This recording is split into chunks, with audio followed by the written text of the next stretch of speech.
시청자 여러분 안녕하십니까? 6월 22일 화요일 투데이샷 주요 뉴스입니다. 이재명 경기도지사는 오늘 여의도에서 개최된 개식용 반려동물 매매 관련 제도 개선 국회 토론회에 참석해 동물 생명 존중과 동물권 보호 차원에서 사회적 합의를 바탕으로 새로운 법률과 국가 정책을 마련해야 한다고 말했습니다.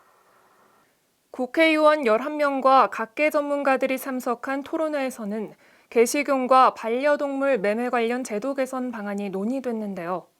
경기도는 이번 토론회에서 제시된 의견을 바탕으로 관련 전문가와 도민들과의 지속적인 소통으로 법 개정 등 다양한 노력을 펼칠 계획입니다.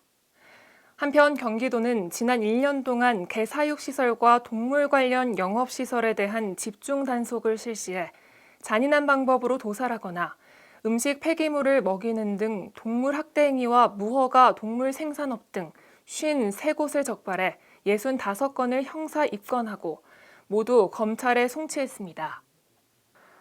엄태준 이천시장이 오늘 언론 브리핑을 통해 물류센터 화재 사고 원인자인 쿠팡 측은 이천 시민의 피해를 최대한 신속하게 보상해달라고 요구했습니다. 엄태준 시장은 막대한 분진이 이천시 전역에 퍼져 시민들이 호흡곤란으로 큰 고통을 받았고 토양 오염 등의 환경 피해와 분진 피해가 광범위하고 심각한 상황이라고 밝혔는데요. 엄태준 시장은 쿠팡에서 피해 보상에 대한 노력이 미흡하거나 부족할 경우 시민들의 공익 소송까지 지원하는 등 피해 주민의 위로와 노력을 위해 최선을 다할 것이라고 말했습니다. 한편 오늘 기준 이천시에 접수된 쿠팡 물류센터 화재 사고 관련 피해 접수 건수는 모두 30건에 달하며 쿠팡 측도 주민 피해 지원센터를 개설해 신고를 받고 있는 중입니다. 박남춘 인천시장이 오늘 송도 국제도시의 대형 시책 사업 현장을 찾아 진행 상황을 점검했습니다. 달빛공원과 파크골프장 등 4곳을 방문한 박남춘 시장은 자세한 추진 상황을 보고받고 차질 없는 사업 추진을 당부했는데요. 민선 7기 리마인드 현장 점검 행보의 일환인 오늘 방문은 인천 경제자유구역 내에서는 지난 9일과 13일, 영종과 청라국제도시에 이은 세 번째입니다. 박 시장은 주민들과의 소통을 통해 굵직굵직한 사업들이 차질 없이 추진될 수 있도록 최선을 다해달라며 앞으로 사업들의 진행 상황을 세심히 챙겨나가겠다고 밝혔습니다. 안산시가 이달 28일부터 기초연금을 받는 만 65세 이상 어르신들 중 49,600명을 대상으로 무상교통을 시행합니다. 안산시는 오늘 어르신 이동권 보장과 삶의 질 향상을 위해 도입한 어르신 무상교통 선포식을 개최했는데요.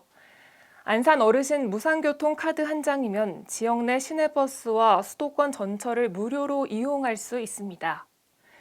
지원 대상은 지역 내 거주하는 만 65세 이상 어르신 7만 3,300명 가운데 기초연금 수급자 4만 9,600명으로 연간 16만 원 한도에서 분기별로 4만 원씩 실제 사용한 금액을 정산해 대상자 계좌로 환급해주며 월 10회까지 혜택이 제공됩니다. 윤하섭 안산시장은 교통약자 어르신들이 편리하게 대중교통을 이용할 수 있도록 시의회와 적극 협력해 모든 어르신이 시내버스 무상교통 혜택을 누릴 수 있도록 노력하겠다고 말했습니다. 인천시가 다음 달 1일부터 왕산, 을왕리, 한악의 해수욕장을 시작으로 인천 지역 해수욕장을 순차적으로 개장합니다. 인천시는 코로나19 예방과 확산 방지를 위해 방역과 안전관리에 총력을 기울이고 있는데요. 인천시는 해수욕장 운영과 관련해 코로나19 해수욕장 현장 대응반 운영과 해수욕장별 방역관리자 지정, 안심콜 운영 등 여름철 해수욕장 관광객 안전과 방역을 집중 관리할 계획입니다.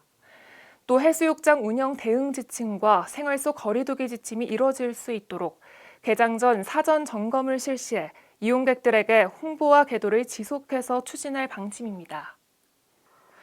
미국 IT 기업 IBM의 전 최고 경영자 루이스 거스너는 변화의 첫걸음은 행동에 옮기는 것이라고 말했습니다. 행동이야말로 모든 진보의 출발점인데요.